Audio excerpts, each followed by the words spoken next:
That's in. We ate our food already.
Good morning, guys. Hope you're doing well. Just want to recap my week. So as you saw, got dinner with Anushka. She's the founder of Leap Gallery, an online art gallery. I'm always impressed with the younger generation of people who are networking, reaching out, and are also pursuing entrepreneurial activities. I definitely, as a young person, did not do a lot of that. So I'm always impressed with anyone that does do it. And I just think it's a really good skill to have, to build friendship, mentorship with people over time. Not a bad skill. Fitness continues to be a part of my life. For anyone, who hasn't been consistent, and I put myself in that up until this year. One of the interesting things is you begin to love it. Like I just love that hour of my time,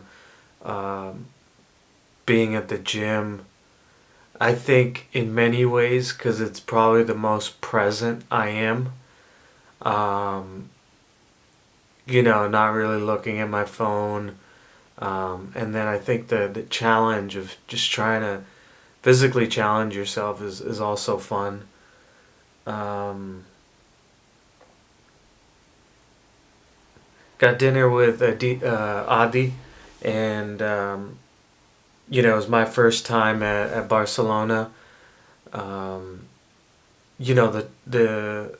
The presentation, the atmosphere, it's got a little bit of a higher class vibe. So really good date spot. The food and the tapas are also good. And I think just going back and forth with Adi, man, like it's just really fun to make time to catch up with people, brainstorm about life, business, career thoughts, and ultimately I think it's just great to have people that support you and you support them. Seeing the Trader Joe's shelves empty right before like a snowstorm was really funny. I guess people were really stocking up for for 2 days. The snowstorm was, was fortunately for me, obviously it was, um, big snow totals, but nothing. Everybody that I know stayed safe. Um, I think the interesting part is like spending all day at home, like not going out. For me at least, my like brain was just like, oh my god, like whoa, like I went out honestly for 15 minutes just to like get out of the house.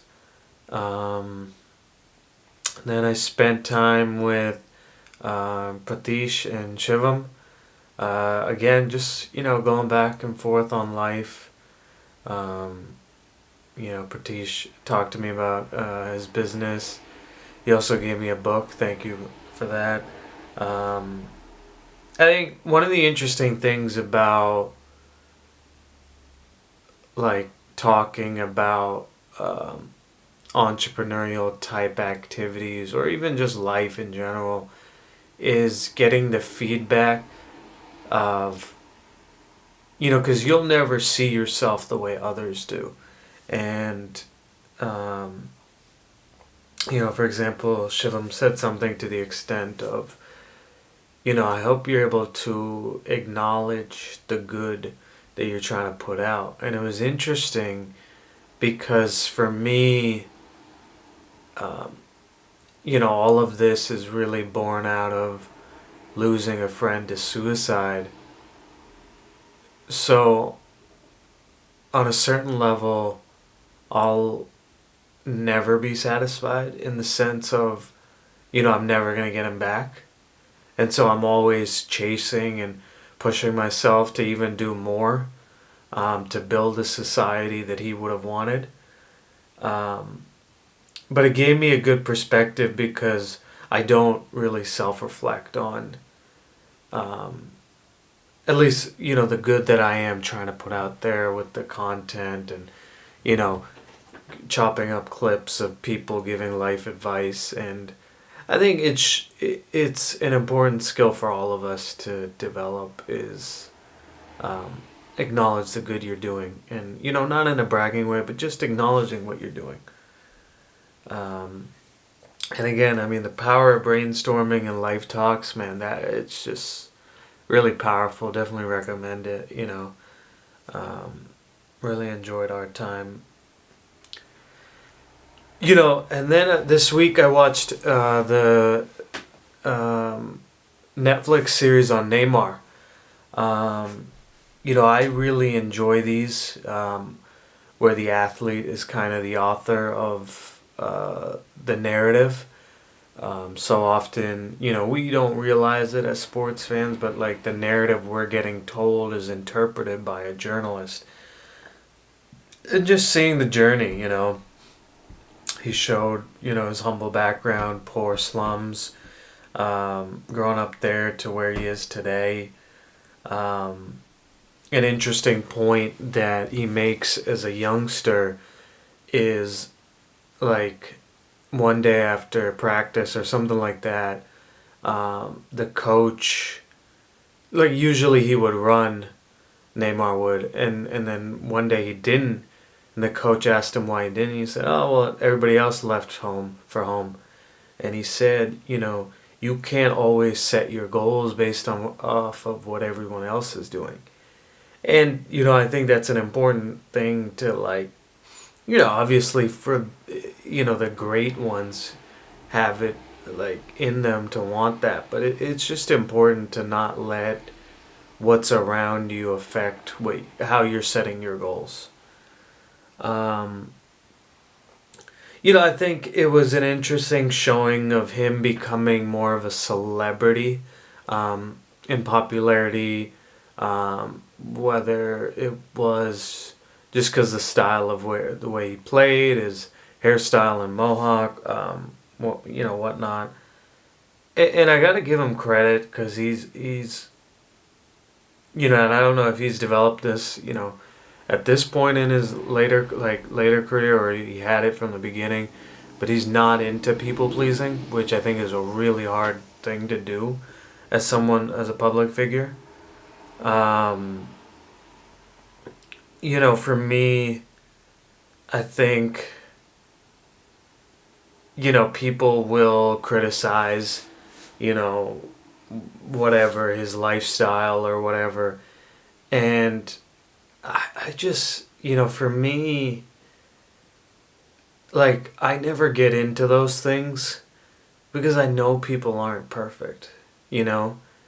Like, he's not a robot. He's not going to be like, oh, like, in his off season, like, every day I will be, like, doing the right thing by society. Like, it just does. He's a human being. Like, he's young. He's growing up. Like, he wants to party. Like, to me, I always find it funny, um, for all of us to sit here and judge and criticize. I think for a former player to criticize him, yeah, that's fine. But for us as fans, uh, I mean, we didn't get there. He's the one that got there.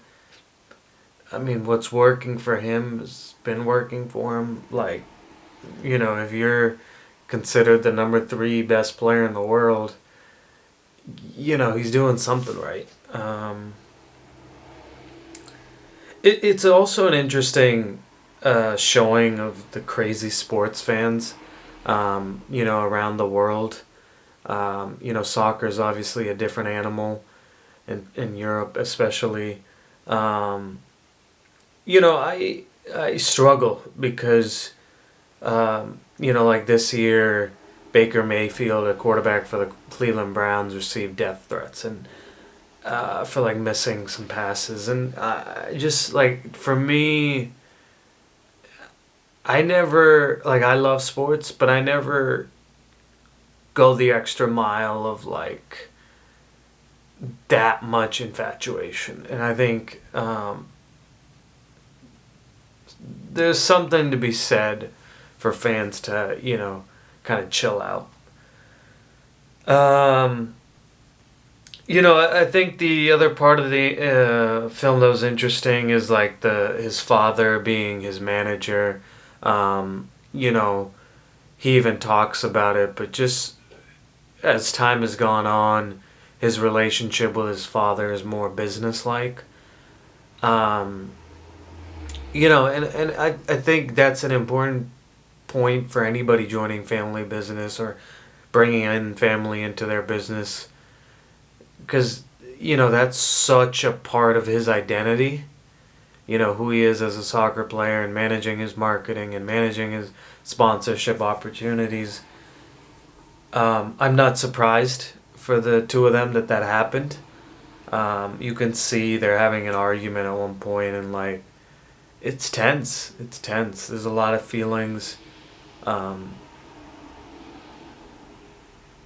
I don't know. I'm not sure if I'm.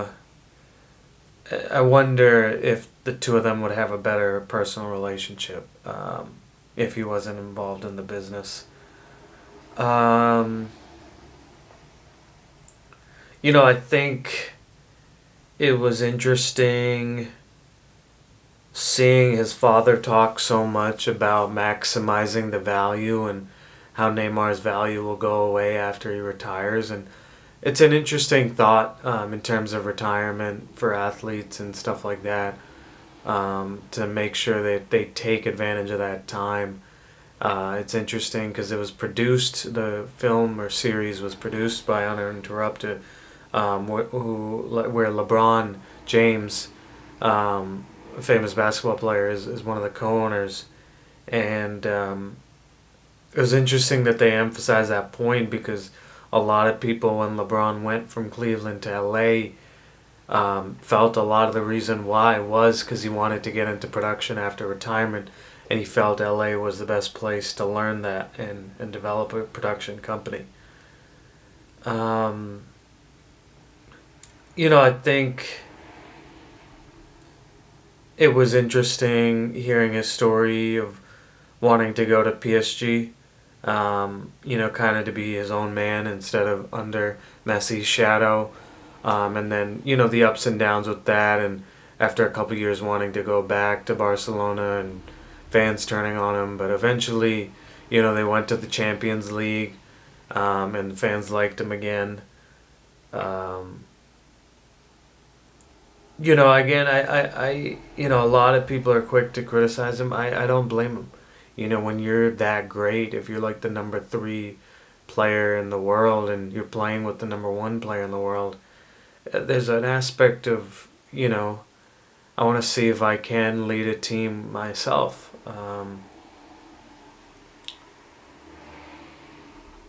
You know, the interesting thing is gets injured a couple times and kind of shows you the investment teams make. How important not getting injured is. And health is. When you spend 220 million euros on a player, um, one injury can really hurt that investment. Um, but yeah, I mean, I think it's a great film. Um, you know, I it's a good film for understanding, their life um, as famous soccer players and just understanding growth. So I would definitely recommend it. Hope you guys are doing well, and I'll see you soon.